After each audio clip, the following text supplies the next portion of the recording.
Pankaj Joshi Uttarakhand news 24 पर आपके सामने उपस्थित हूँ आपके अपने कार्यक्रम हमारे मुद्दे को लेकर। और आज हम बात करेंगे कोरोना के कारण हो रहे सैनिटाइजेशन पर। कोरोना वायरस की रोकथाम के लिए सोडियम हाइपोक्लोराइड का सैनिटाइजेशन किया जा रहा है। भारत में नहीं अपितु पूरे विश्व में इसका लगातार सरकारी और गैर सरकारी सभी संस्थाओं द्वारा, राज्य सरकार, केंद्र सरकार के द्वारा सैनिटाइजेशन किया जा रहा है। मूलतः सोडियम हाइपोक्लोराइड ब्लीचिंग का एक एजेंट है। NaOCl ये इसकी रासायनिक संरचना है, जिसका मुख्य रूप से इस्तेमाल टेक्सटाइल, डिटर्जेंट, पेपर उद्योग में आता है। हम इसका लगातार कोविड के बचाव के लिए, कोरोना महामारी के बचाव रोकथाम के लिए इसका इस्तेमाल कर रहे हैं। इसमें मुख्य मुद्दा ये है, जानकारी ये चाहिए कि एक तरफ तो भारत सरकार का स्वास्थ्य मंत्रालय कह रहा है कि सोडियम हाइपोक्लोराइड ना तो इसके रोकथाम करता है कोविड की, ना इससे बचाव है। दूसरी ओर अगर हम सोडियम हाइपोक्लोराइड की अगर नुकसान की बात करें तो मनुष्य के सांस लेने की तकलीफ, आंखों में जलन की तकलीफ, उसके त्वचा के रोग की तकलीफ और साथ में पेड़ पौधे, जलवायु, वातावरण, यहाँ तक कि अगर हम अपनी उपजाऊ जमीन पे इसका इस्तेमाल होता है तो वह नुकसान कर रहा है। तो हम किस ओर किस दिशा में कार्य कर रहे हैं, ये एक प्रश्न है मेरा सभी सरकार से, राज्य सरकारों से, केंद्र सरकार से।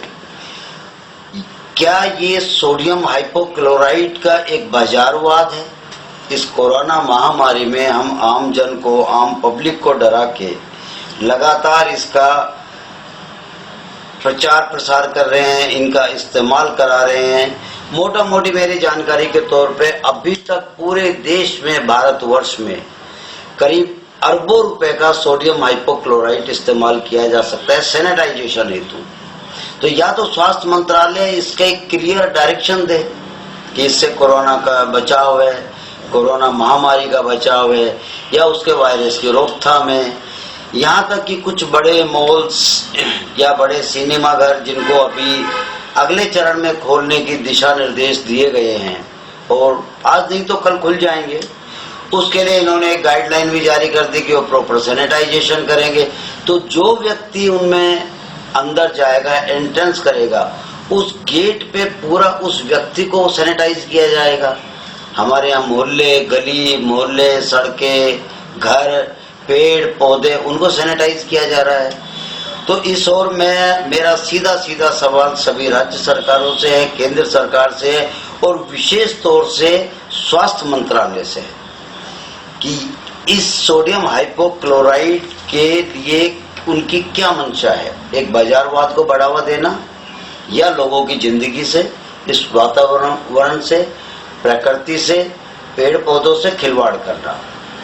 अगर हम इसके कोरोना महामारी के रोकथाम की बात करें तो सीधा सीधा हमको पता है सोशल डिस्टेंसिंग, साबुन से बार बार हाथ धोना, मास्क का इस्तेमाल करना जो WHO की गाइडलाइन है, और वो हमारी परंपरागत नीति है, आज से नहीं है, हमारी संस्कृति है।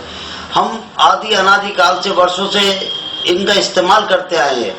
ये तो एक आधुनिक युग में हमारी ये सारी ही जो नीतियां थी, हमारी आदतें थी, वो विलुप्त होती चली गई थी, जो शायद इस कोविड की वजह से, कोरोना महामारी की वजह से पुनः जागृत हो रही है। तो आज केवल इस मुद्दे पे मेरा इतना ही। सैनिटाइजेशन के लिए सोडियम हाइपोक्लोराइड या हैंड रब के लिए जो अल्कोहलिक युक्त सैनिटाइजेशन के लिए जानकारी दी जा रही है, उनके लिए गाइडलाइन दी जा रही है, वो कितनी उचित है, अनुचित है, या केवल एक बाजार को बढ़ावा देने की बात है। धन्यवाद, नमस्कार।